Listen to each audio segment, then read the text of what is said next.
Programs Committee. On March 17th at 6 p.m., we'll start with a roll call. Juan Cifuentes, Theodia Gillespie. Saul Olivas. Jennifer Norrell. Amy Engel. Delita Martinez. All right, we'll move on to public comments. I have the form right here. We have no public comments. We can continue on with the next agenda item. Excellent. Our first agenda item is a presentation from Beaupre Elementary School. Their administrative team is here to go through their continuous improvement plan. Welcome Principal Lirio Ramirez and Assistant Principal David Ontiveros.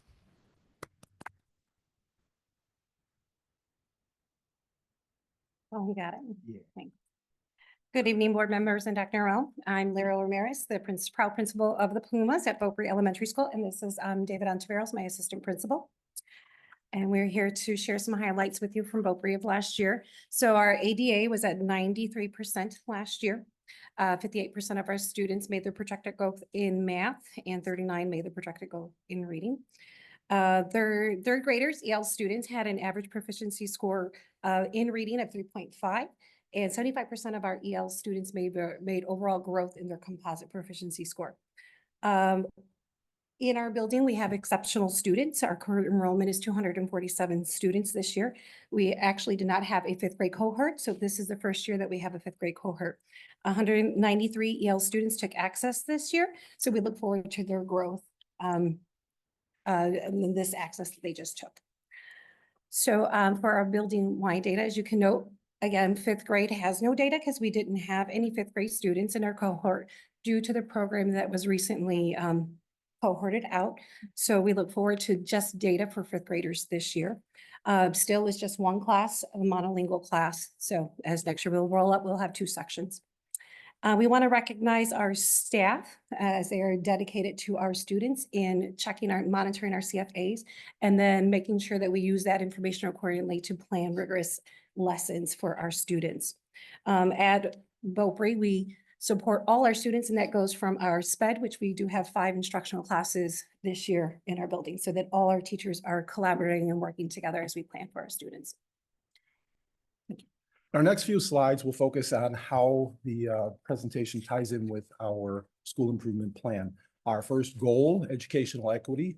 By May of 2025, Beaupre will decrease office discipline referrals by 10% from the 23-24 school year. At Beaupre, we really want to be focused on the whole student. And so we do that by building collaborative relationships. We do that also by making sure that our students feel empowered to connect with not only the staff, but also their peers. We have, through our staff, we make sure that our staff is very aware of the, Tier 1 instruction, our SEL programs. We also make sure that we approach a restorative approach for our students by allowing them to feel that they have a voice. We want our students to be seen and heard. And we also want to provide opportunities for those students to develop the skills to have not only the ability to be self-advocates, but also the ability to problem solve when need be. Goal 2, operational excellence. By May of 2025, Beaupre will maintain a cumulative monthly average daily attendance rate of 95% for the 2024-2025 school year. And again, we are very focused on building those collaborative relationships, not only with our students, but with our families. So we try to take a proactive approach by communicating not only the data or the information to our parents, but also allowing them to see us as a valuable resource. We try to make sure that we're connecting with our families regularly so they see us as an opportunity to have resources. We also make sure that our staff are well-versed in the data to also be that first line of defense.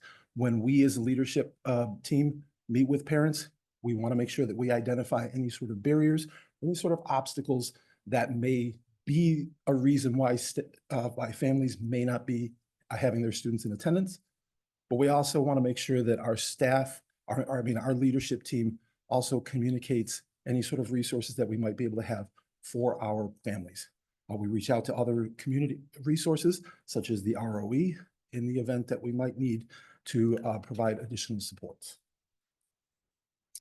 So by January 2025, which has already passed, we know that we are striving for 60% of our students to make their goal in NWEA MAP and in reading. So we continuously do that to make sure that our teachers are monitoring our CFAs and we're planning rigorously activities and lessons for our students. But we also met as an ILT team to do a deep data dive into the results of our students and then plan appropriately. So we're focusing on small group reading instructions in their L1 and L2 during win time. And then just allowing those tier 1, tier 2, and tier 3 supports by offering teachers lunch and learns with PD specifically for them, but based on what we can pinpoint and how they need to grow in these small guided reading groups. The same that we're saying for MAP, we actually had an iReady consultant come in and visit us. So I volunteered to sign up and have them come in. They came in one day with it. We met back and forth with ILT and the math reading interventionist. We came up with a plan.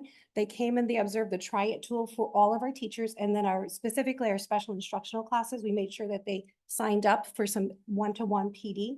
We also then, after the walkthrough, did a Q&A lunch and learn for the teachers to come in and ask those hard questions to the iReady consultant, specifically our specialized programming, where we may have kids not at grade level, as to what additional supports and resources we can embed in the teaching practices and inform parents at home as the students work on their MyPath.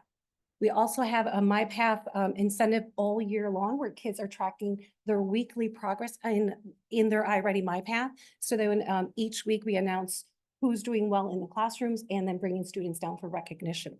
So we're taking this we're digging in deep and having the ILT come up with those resources. We plan to turn around that we have the next steps from the iReady consultant and build that into personalized PD for the teachers during lunch and learns.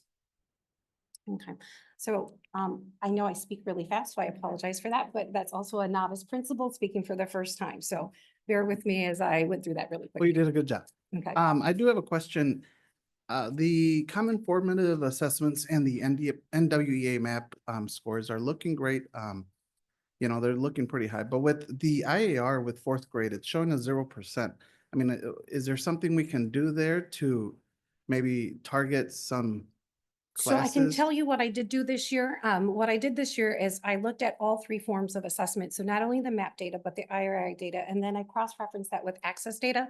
So then what we did with the data analyst is that we triaged all our students, not that just were in the bubble from MAP to move up to the next, but the students that were on IAR from 3rd grade last year. So then we identified the students through IAR who were sort of like making it there or showing us that they were going to hit the approach, and then seeing how that was going to transfer over into the MAP and why they were not hitting it there, and then vice versa. So if the student was making it and demonstrating in reading and math in MAP, but not IAR, then cross-referencing that with that third approach, but then also making that connection to the access score and where the student is in some of those domains, either speaking or reading or writing. So then from there, we met with the grade level teams. I share that information with the 3rd, 4th, and 5th grade teams, and specifically the exceptional students, because a lot of those students showed us high growth in one area. So then we talked specifically about things that were in our parameters to change based on accommodations for the students in the classroom, and as whether or not we needed to give them more privacy and then speak on the test and their abilities. And then we coached with those instructional coach and with our math interventionist or our reading interventionist specific strategies that we could share out with those classrooms. And then that corresponds back to the teachers when they're looking at their CFAs. So we did a lot of the triaging of information and assessments at the forefront before we got further into MAP and then IR where we're currently in. Thank you. Okay. That was very good. Okay. Well, thank you.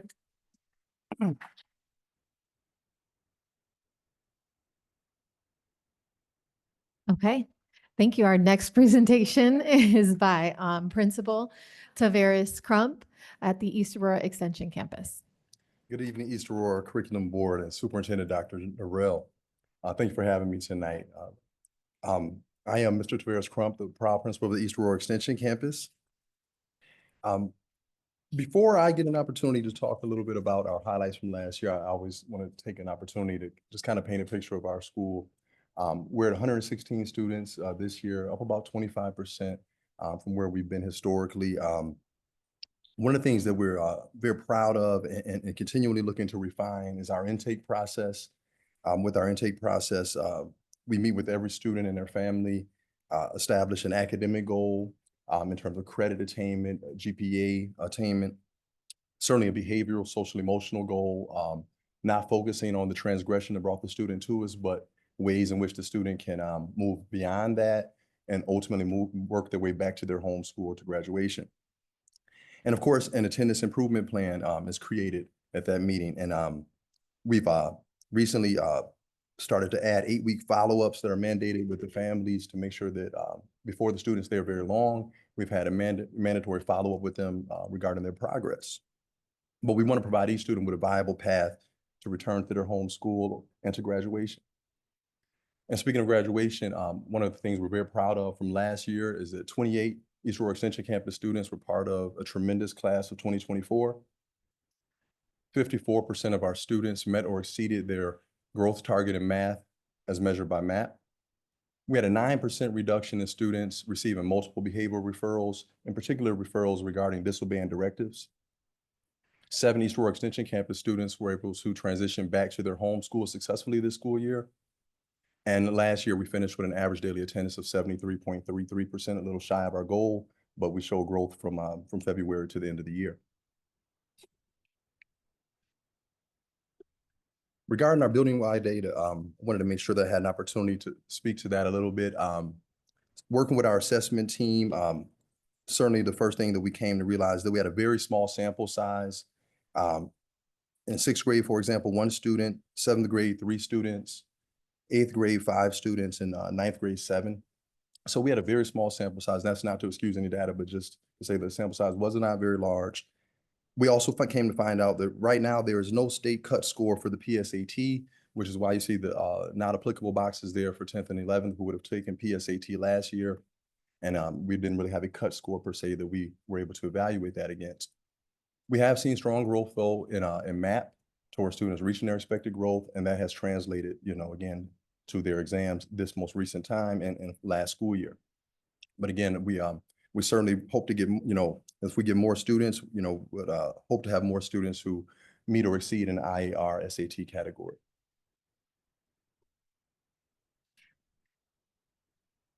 Regarding goal number 1, educational equity, one of the things we focused on this year is having 60% of EAEC EL students meeting or exceeding their expected growth target in reading and math as measured by the MAP assessment.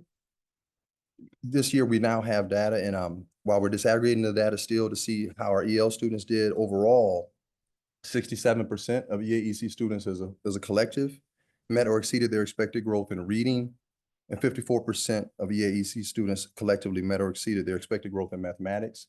So we did experience solid growth there, and we're disaggregating the data now to see exactly where our EL students fall in that category.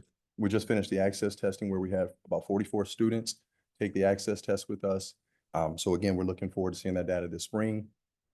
But we spend a lot of time in our PLCs, a lot of time in our SLT meetings, analyzing student data, looking to figure out ways that we can provide direct interventions for students who need a little bit more support in reading and mathematics. Our operational excellence goal is surrounding attendance. Our goal is to have an average attendance rate of 75% for this school year. And that's being achieved by primarily lots of hard work by our parent liaison, our teachers, who in many cases really become more like case managers at the Extension campus because they'll on average have 12 to 15 students they see consistently. So they're on top of their credit attainment, their attendance, their social emotional wellness. Our teachers are really tuned in with our students and making efforts to get them there day in and day out. And so many students are overcoming very, very real challenges to attend school consistently. And we're fighting to get to 75% by the end of the school year. Again, our SLT, our PLCs, we look at year-to-date data, analyzing our attendance and figuring out trends where we can improve and target students that need more support, including support from the ROE regarding truancy referrals. And tons of incentives that we are providing, to get students through the door each day. Goal number 3 is our collaborative leadership goal. And for us, our goal this year was primarily a reduction in grades of Ds or Fs. And our goal was, again, to reduce that by 5%. Well, we went well over that number for first semester. where we experienced essentially, we went from 108 grades of Ds or Fs in 23-24 down to 79 this school year after one semester. And we're hoping to see a similar reduction for second semester. So our students are really doing great things there. Our teachers have been more than willing partners to meet with us, figuring out where we can work to improve students' grades, getting students just to push a little bit harder, really autographing their work with excellence, all those things that we know will lead to students having higher achievement across the board. And again, incentivizing students when we see them doing the right thing and they're continual striving for those things. And our student achievement goal, because one of the things that we primarily focus on there is credit attainment, credit achievement. So our goal this year was for, we want our high school students to gain at least one more credit during the first semester of the 24-25 school year, as compared to the credits our students gained during their most recent semester spent at EAHS or another high school. And in that area, I'm also very, very pleased with the results thus far.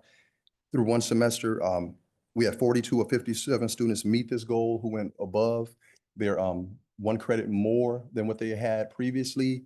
And then of the 15 who didn't fall in there, 7 of them had 0.5 more. So almost made the cut, but didn't quite. So again, that's just encouraging students to complete classes, with great grades, really getting focused on their academic achievement. Again, our teachers have been integral in this mission.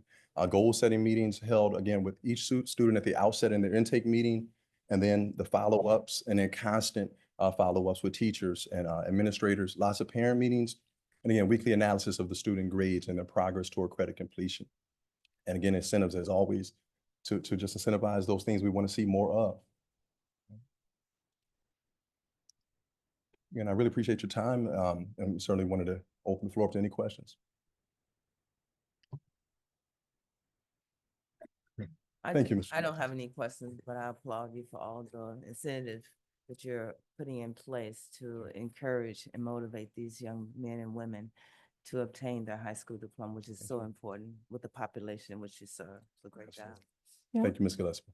I want to echo those sentiments. Did you want to say something? I just wanted to say publicly that you, without ever blinking an eye, you say yes to the high school when they send you more and more and more students. It's like, is that a magic school? Right. Because you take them all the time Right. and you don't say anything, and you do a great job with some of the students that are most challenging and most needy. And we don't say thank you enough.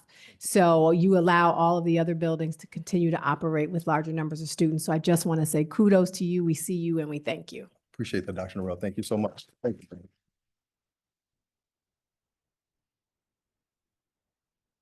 Okay. Our next agenda item is a West Ed proposal for school and district improvement services to extend. So at the beginning of the year, we identified a learning partner, and that was West Ed. So it probably is very familiar because you all approved the work that we're doing with the principals right now. So we started with the identified schools and said that if this is a good service for 3 schools, then we should do it with all of them. So they've been coming out, they've been working with the principals in whole group, and then they'll visit the schools and they're hands-on with their supports in the schools. And so we actually received more funding for the Title 1003 Part A grant. And so we wanted to extend their services so that they can provide more hands-on support, work with some of the PLCs, and then just continue to turn around our schools. So are there any questions with the proposal that is in the packet? Okay. Wonderful. The next presentation will be by Dr. Luis Gonzalez regarding the soccer field, portable soccer field. Good evening, committee members, Dr. Norrell and the superintendent's cabinet. The school leadership team would like to recommend a partnership with the city of Aurora. The goal is to set up a portable soccer field at 2 elementary sites. That would be Rollins Elementary from May 16th to June 2nd, and Dietrich Elementary from September 1st to the 15th. And the great news is that there are no fees associated with this partnership. What is the justification? Well, as a former principal, I can tell you that kids have fun playing soccer with 2 shoes or 2 cones as a goal, but it is next level if you can play on a field that actually looks like a soccer field. And so that's the vision, to provide a really authentic, engaging, fun soccer experience for our students. And so with your approval, we hope to pursue that. What are the benefits? There are a host of benefits. It'll provide increased opportunities for our students to be physically active, great opportunities for teamwork and skill building, opportunities for problem solving and negotiation. And so out of those benefits, we really feel that this is a worthwhile pursuit. As I mentioned, there are no associated costs, and the dates, once again, are mentioned in the memo for your review. Any questions? If there's no Excellent. cost, it's good. Excellent. Yeah. Yes, thank you so much. Thank you. All right, next up, we have the NWEA MAP Fall to Winter Growth Report for this school year. I'm going to be presenting with the support of Dr. Guzman, who'll be chiming in as needed. So as you take a look in there, we're going to start with this chart. This chart shows the NWEA MAP fall and winter benchmarking window scores. These are the norms that were last updated by NWEA MAP in 2020. They have confirmed that they're in the process of updating the norms. However, those new norms are not coming out until a little bit later this year. So this year, we're still using the existing norms, and we're expecting new ones for the fall. If you were to look closely at the norms and the progression of scores from grade level to grade level on here, kindergarten has higher levels of scores needed to grow. And as they progress up, it becomes smaller and smaller windows of growth. So just so that you're aware, and on this chart, you'll also see an area highlighted in red. That's the fall growth score or the fall expected score. And then the black area that's outlined is the winter score. And then the red chart is reading and the blue chart is math, just so you can kind of come back. This might be a reference place for you. On the next slide, you'll see that they talk about Spanish assessment. We give the Spanish assessment to our students in K through 4. However, while we do assess our dual students in both English and Spanish, we don't have Spanish national norms because they don't exist yet in an official capacity. So when we report out on a Spanish assessment, we do so on the data, but don't have norms to compare them to like we do in English. So we're going to pop in and take a look at our elementary district map growth. You'll notice that there is a ton of data here to explore. I'm going to dive into the generalized data by grade band and then a few particular grade levels. In the interest of time, if there's a place that you want me to pop back to afterwards, just let me know, okay? So we're going to start here with reading fall to winter, kindergarten through 2nd grade. Both reading tests for K through 2 are illustrated on this chart. The English reading test has a blue background and the Spanish reading test has a green background. In K2, we report out on the English dominant students taking the English test and the Spanish dominant students taking the Spanish test, although they do test in both languages. When you look at this chart, starting on the blue side with the first 2 bars, you'll see that the data below indicates it is for kindergarten students on the English reading test. The red bar is that fall score, and the black bar is, of course, that winter score. And below the chart, you'll see the numeric data reflected, including the winter national norms. There's a lot to digest on these slides. So just wanted to make sure that we were setting that up. And when you look at the green side of the slide, you can see that the first 2 bars there are kindergarten also. Those are the students who took that Spanish test but do not have a Spanish national norm. When you look at the English dominant classes and the Spanish dominant classes, you might note that the growth in performance appears similar.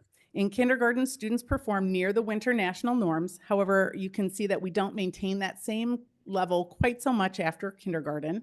When I dove deeper into the data, K2 reading measures things like student performance in literature and informational text, vocabulary use and functions, language and writing and foundational skills. While that growth is needed in all 4 areas, the data really indicates that we have our greatest need here in District 131, an opportunity in the area of foundational skills and writing for our K through 2 students. This is also what we identified in our literacy pilot as a high need.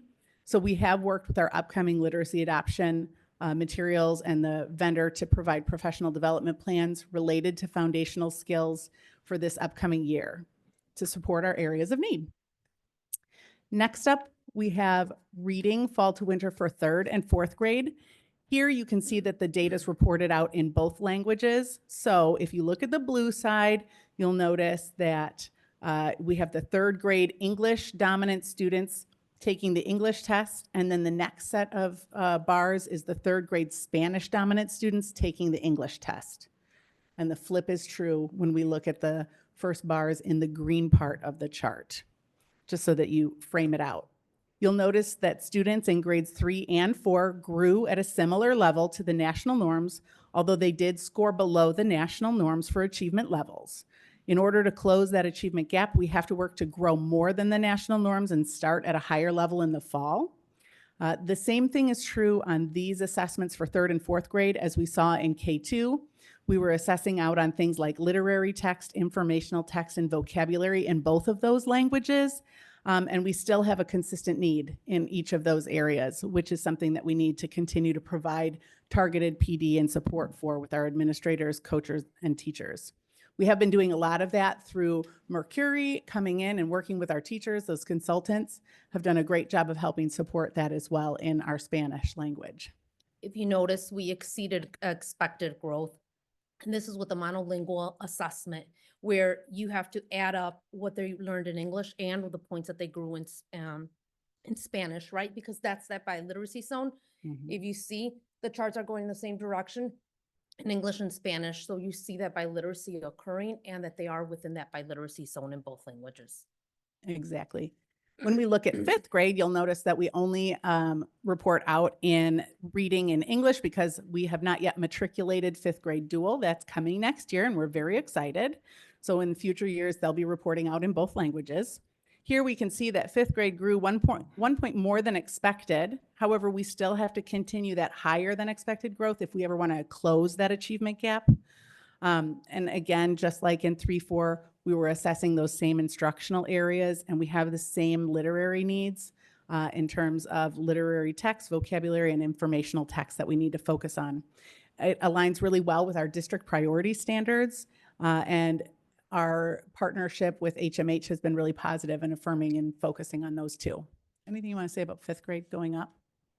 No, we definitely have identified the areas that we really need to target so that we could make sure that they are within that language workshop and ELA. Absolutely. When we look at math, K4 math is instructed in both English and Spanish on alternating days. Students take the assessments in K4 in their dominant language in either English or Spanish, and then students in grade 5 take the assessment in English. Here you'll notice, though, that the data is not separated by language because it's the same assessment regardless of language. MAP doesn't report it out separately. Math performance is showing a different trend than our reading performance, though. In math, we've outperformed prior years. Our winter score was higher at each grade level than last year's winter score, except in grade 4, which was like right there, very, very close. This data shows that we are growing more than the national norm, and if we continue this trend year over year, we're moving towards closing that gap. We're in our 3rd year with our math curriculum, and this year we've been working very closely with iReady Math to provide targeted coaching and support in our buildings, and we anticipate providing that opportunity moving forward as well. And when we jump up next, we're going to talk about middle school. In middle school, we're going to start with 6th through 8th grade. You can see that we're growing more than the national norm, and our winter performance was similar or slightly higher across all 3 levels. We are starting again below that national norm in our fall data, though, so we have to continue to exceed growth in order to close that gap. We have been collaborating with our language arts vendor, Savas, to provide targeted in-building coaching and support.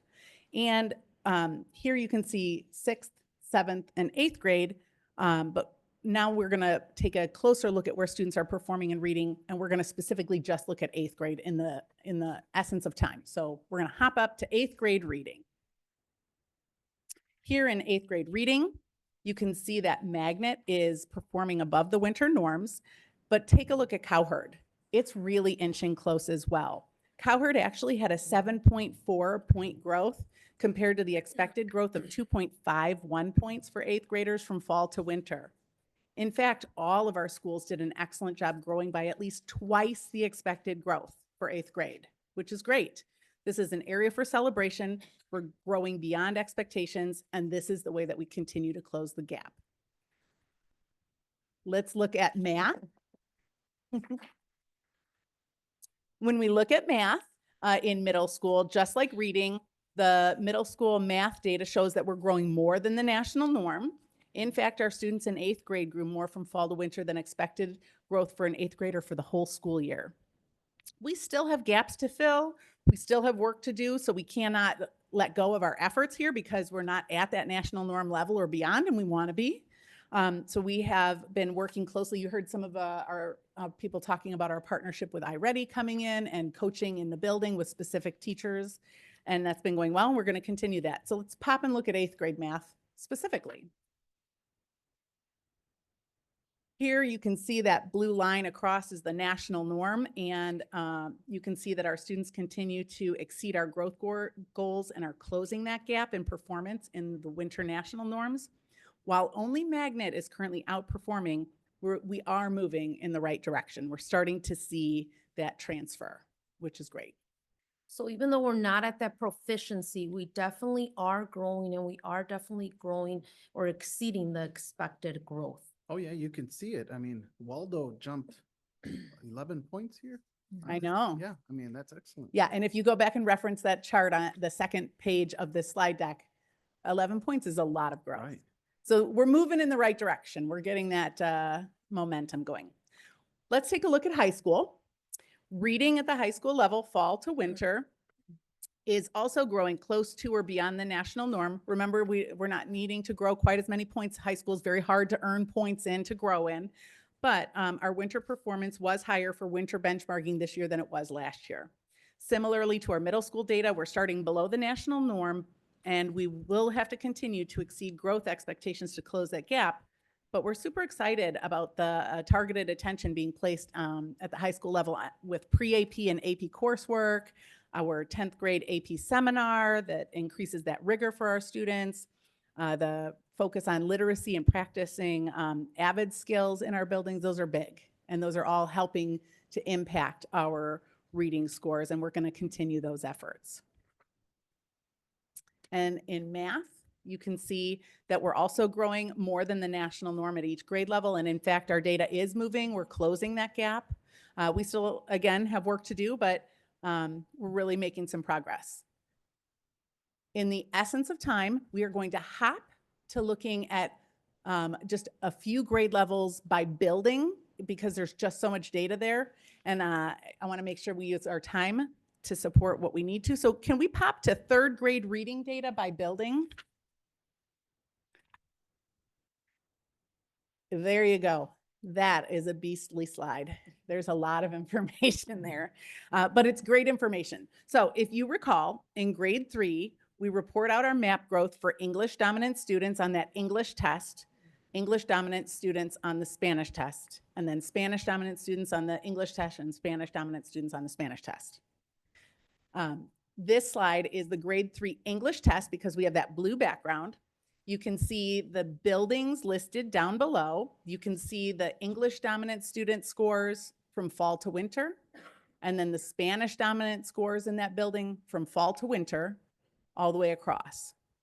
You can also see that there are some, potentially you'll see that there are some items that really stand out on this slide, like look at Johnson. It obviously has the highest scores in the district in both English and Spanish. You can also see that some of our Spanish dominant students at Allen, Brady, and Oak Park outperform their English dominant peers on the English test. That's a big deal. Across the district, we know reading attainment scores are not exactly where we want them to be, but we are showing great growth and we're showing great gain. And so we're going to continue to focus on reading as we roll out that new curriculum for next year. Anything else targeted with 3rd grade, Rita? No, as you can see, these are students that are learning 2 languages. Yeah. So still to have that type of growth is amazing. It's very impressive. If you go to the next slide, 3rd grade Spanish assessment, again, the same setup here. We got the green background, so we know this is the Spanish test. At Allen, you can see the English dominant students taking the Spanish test, the Spanish dominant students taking the Spanish test, and the same is true all the way across. The one thing that you may note here that's unique is that Brady only reflects Spanish scores on the Spanish test.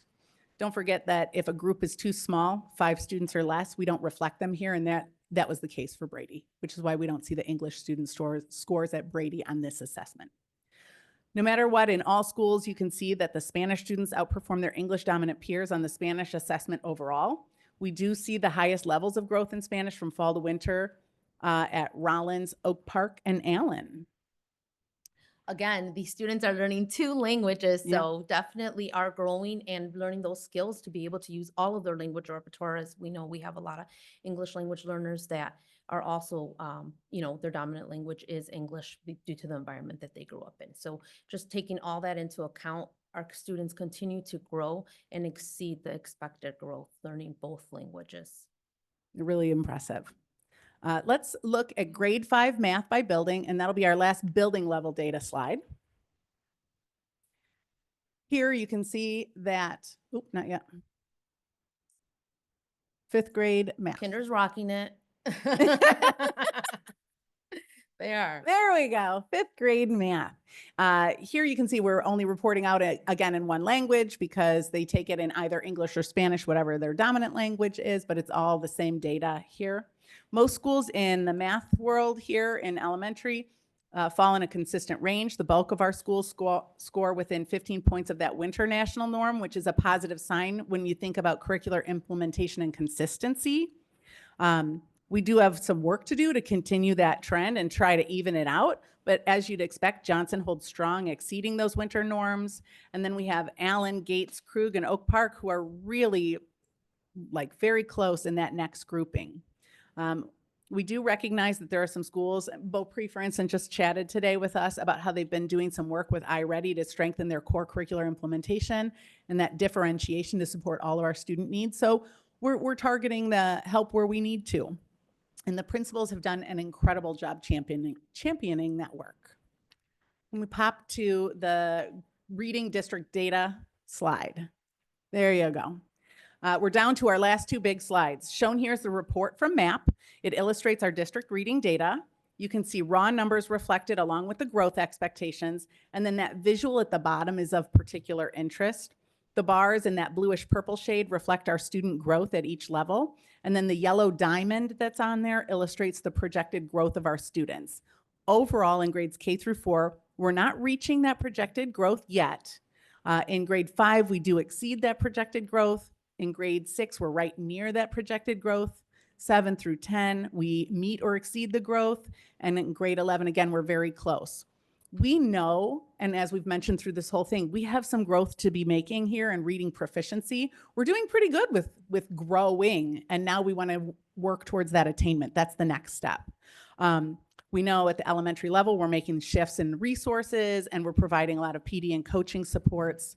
And in secondary schools, we're going to continue to do the same to support our continued growth and needs in reading. And again, MAP is supposed to serve as a mirror, as a predictor for IAR. So we do truly hope that this transfers over to when they do take IAR Yes. and be able to see that same growth so that we could be able to close that gap to be able to reach that proficiency. Yeah. And then MAP math growth is the next slide. And you can see that this one actually aligns really well with what we were seeing in our other data there. We see that our bluish purple bar is higher than, at or higher than that yellow diamond, which means we're performing above where they expect us to grow from. So we are really making great gains here. We have to continue the work and continue to support that differentiated support so that that growth continues to align and pull up our attainment in the process. And this is honestly, thank you to our teachers and our students, obviously, for showing that they can do it if, we continue to support them. Because if you look years back, we have like the chart where it was red, orange, light green, and then we went to a solid green. So this is amazing to be able to see that it has taken this many years, but that we are at a good place. Absolutely. What questions can we answer? Because I know that was a ton of information. So just and we on only this math tapped on one, I just want to, these babies have been in dual and they are doing very well. Yes, absolutely. Also, there is approximately 89 students, as I was digging a little bit deeper into the data, of students that are performing in their L2. So not their native language, their Mhm. L2, but so we have students that only started speaking English and are performing better in Spanish than they are in English. So that is actually truly, honestly, outstanding, just to be able to see that a child's brain has that capacity to be able to do that. Super exciting. Yes. Can we answer any questions? No, I was on a call today with Advanced Eleanor, who's an advocate group of education funding for school districts and families. One of the things we talked about was data, that we have to keep our data so that we can tell the story. And that's what this information is about, because with all the cuts that's coming down with the Department of Labor, that we need to make sure that we can tell the story, how the instruction pieces that we have with the school district is having an impact Mhm. for our students and our families. So this is great information. Some people don't understand data, but data is what tells the story in Yes. order for you to receive the type of resources to coming back into your school. So thank you for this information. No, thank you. And to add to that, just like what Principal Lidio was speaking about, it's really triangling that data to be able to get a calculation. And is that impactful growth or is it not impactful growth, for us to be able to determine, are we going in the right direction or are we not? Are we Yes. growing adequately or are we not? To be able to make the academic shifts and the instructional shifts to be able to sure. make decisions. Because we're going to have to look for the alternative funding for some of the things that's coming down. So this is good to have this information. Absolutely. Thank you. Thank you. All right. I just have a quick question. Yeah. When it comes to the reading for fifth grade, I know we have about, I don't know how many dual language classrooms we have at Johnson and Bardwell, I believe. Do we have any of that data on how they're doing it individually? I see the reading fall to winter for fifth grade in red and black, which I'm assuming fall and winter, and only English. Do we have a data to see how they are doing? in Yes, fifth if grade? you look at the slide, oh gosh, it's like 30 something, just so you know, it's way down there. Going down by building, reading fall to winter fifth grade does reflect the Bardwell dual strand and the Johnson versus Johnson dual strands. It's after middle school, so you go the other direction. Down. I just wanted to point it out. Oh yeah, it's in there. I've seen it. They're doing great. Yes, those are your babies. Yes, they're doing fast. And you should be proud. Yes, and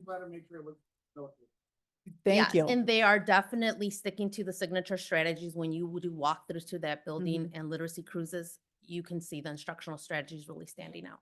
Yeah. Thank you. Thank you. Well,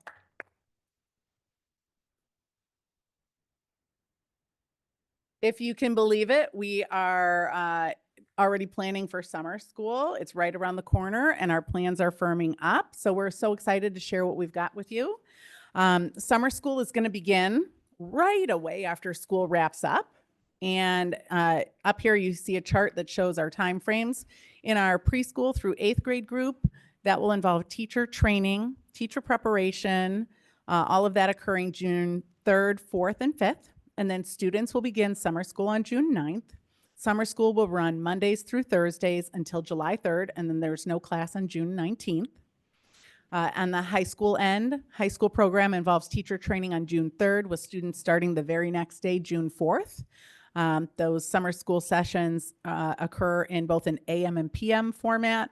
The original credit courses for health and driver's ed will run in both AM and PM. And then our credit recovery courses will run during the AM sessions. And again, no class on June 19th. When we think about student enrollment and invitations, last year we opened summer school to all students who wanted to attend. We plan to start enrolling for summer school with targeted invitations based on students' math and reading levels, because we really want to make sure the students who have the greatest need get that initial invitation and encouragement to attend. We are confident that there will be room for students to attend, lots of students. So we'll then open it up to absolutely all the interested individuals. And then we plan that enrollment for summer school will wrap up mid to end April, and our goal is to enroll as many students as possible. We have a number of summer school hub sites that we are hosting it at. Our preschool and preschool ESY program will be at Oak Park. Hermas will be a hub site for our K-5 students who normally attend schools on the north end of the district. And then in addition, at Hermas, all of our K-5 ESY students will attend there so that we can provide the most supportive environment for them. Dietrich is going to be the hub site for our K-5 students who typically attend school in the south end of the district. Our middle school programs are going to be at Simmons. Extension students will again attend programming at Extension campus, and our high school programs will be held at East High, including the high school ESY and our transition. We have a number of summer camp offerings. Each year we offer summer sports camps for students in K through 8. This year, basketball and soccer are the programs that will run. Students who attend summer school would be bused from their summer school location to East High School so that they can participate. We also are going to offer STEM Ignition. It's a summer camp offering which is free to our District 131 students.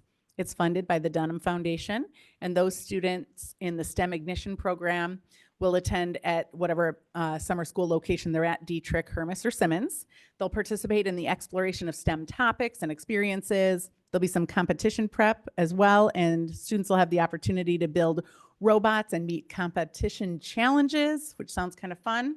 There's even an opportunity for some of those students to be able to be a part of competitions beyond the summer program with other students at the Naperville location at no additional cost. The city of Aurora is also hosting a free full-day summer camp option to the District 131 students as well. It's going to run at O'Donnell Elementary from 8:30 to 2:30. So students who are going to the District 131 academic summer school would not participate in this camp, but any other students could. And then one other opportunity for our students that was shared back in December, if you recall, was the All Youth Leadership Project. It's an after-school program that's currently running at our middle schools right now, and it's going to be extended into the summer program, and it will involve developing teamwork and problem-solving skills to positively impact the community. So, and that one's going to be run at the rec center for our middle school students, and they'd be bused from Simmons to the rec center. If you take a look at the next one, we have the teacher and student hours for summer school. By level on this particular chart, we have preschool, elementary, and middle school. In addition to our curricular programming, we'll serve breakfast and lunch to our attendees. On the next one, we have high school. At the high school level, we said summer school has those 2 sessions. Session 1 is the AM session. Session 2 is the PM session.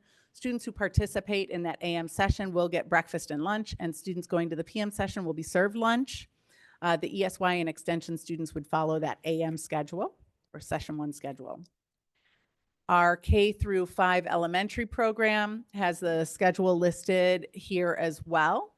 The schedule at our elementary buildings has breakfast starting at 8 a.m. Next slide. One more. There we go. Has breakfast at 8 a.m. We have some dedicated reading, math, and SEL time, along with brain break time, and lunch wraps up our summer program before they either head home or head off to a summer camp opportunity. Middle school is very similar. It mirrors the elementary schedule, but it just starts a little bit later and again wraps up with lunch in that summer school program before they head off to home or their next program. And next up, our elementary program, we're going to talk about the materials costs. Our elementary program uses Scholastic Lit Camp materials and iReady math materials.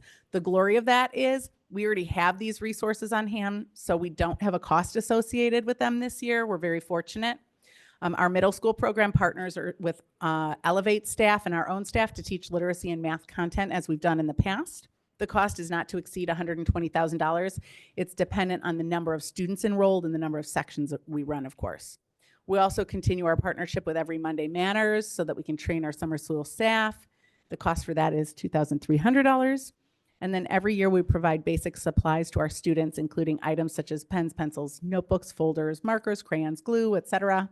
In terms of just those basic school supplies, the cost is not yet determined because it'll be associated with the number of students who attend summer school, but it would not exceed $8,000. Our plan is that summer school programming is paid for out of the PFA, IDEA, and title funds and will be up for a decision in April. And just for the record, we did not have all of our quotes finalized yet Mhm. because they're still working true. hard at getting that. And so when you see it on the agenda for approval, we just decided to give you a not to exceed to pass along from this committee out of committee to the regular board meeting. Yeah. So when you get it, you'll have a final cost, but they're going to try not to exceed. But just so you know, there may be some variance, and that's the rationale. Thank you. Yeah, we only have the quotes for the first two up there. That last one we're still waiting for. That's it for summer school. What questions can I answer?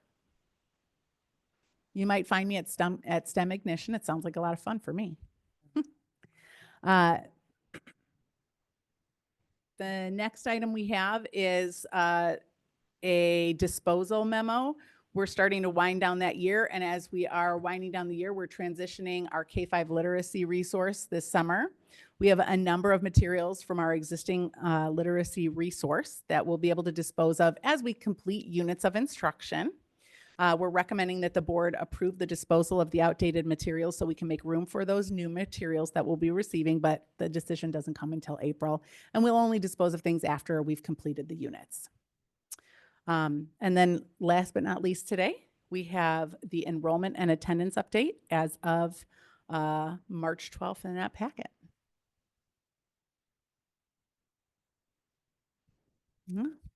That wraps up the meeting at 6:51.